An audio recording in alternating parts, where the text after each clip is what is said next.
කිරිබත්ගොඩ පිහිටි රජයේ ඉඩමක් කූටලේඛන සකස් කර විකිණීම සම්බන්ධව අධිකරණය විසින් වරෙන්තු නිකුත් කර තිබෙන හිටපු රාජ්‍ය අමාත්‍ය ප්‍රසන්න රණවීර මහතා පසුගිය දිනවල ගුවන් ගමන් බලපත්‍රයක් අලුත් කර ගැනීමට විදේශ ගමන් බලපත්‍ර කාර්යාලයට ගොස් ඇති බව අපරාධ පරීක්ෂණ දෙපාර්තමේන්තුව මහර අධිකරණයට දන්වා තිබේ.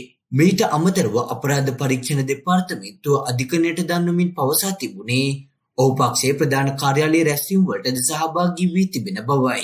ප්‍රසන්න රණවීරගේ ගුවන් ගමන් බලපත්‍රය ලබා ගැනීම සඳහා ගිය ආගමන විගමන කාර්යාලය පිහිටි ගොඩනැගිල්ලේ මහජන ආරක්ෂක අමාත්‍යාංශයේද පිහිටා තිබීම විශේෂත්වයක්. කිරිබත්ගොඩ ප්‍රදේශයේ රජයට අයත් ඉඩමක් ව්‍යාජ ඔප්පු සකස් කර විකිණීමේ සිද්ධියකට අදාළව පසුගිය මාර්තු 17 වනදා හිටපු රාජ්‍ය අමාත්‍ය ප්‍රසන්න රණවීර මහතා මහර මහේස්ත්‍රාත් අධිකරණය මගින් විදේශ ගමන් තහනමක්ද පනවා තිබුණා. එම සිද්ධියට අදාළව හිටපු රාජ්‍ය අමාත්‍ය ප්‍රසන්න රණවීර අත්අඩංගුවට ගැනීමට පොලිස් කණ්ඩායම් කිහිපයක් ඔහු සොයා ගියත් ඔහු පිළිබඳව කිසිදු තොරතුරක් නොලැබීම හේතුවෙන් ඒ අනුව අධිකරණය නියෝග කර තිබුණේ ඔහුට එරෙහිව විවෘත වරෙන්තු නිකුත් කරන බවයි. එවන් පසුබිමක හිටපු රාජ්‍ය අමාත්‍ය ප්‍රසන්න රණවීර ගුවන් ගමන් බලපත්‍රය අලුත් කර ගැනීමට විදේශ ගමන් බලපත්‍ර කාර්යාලයටද ගොස් ඇත්තේ.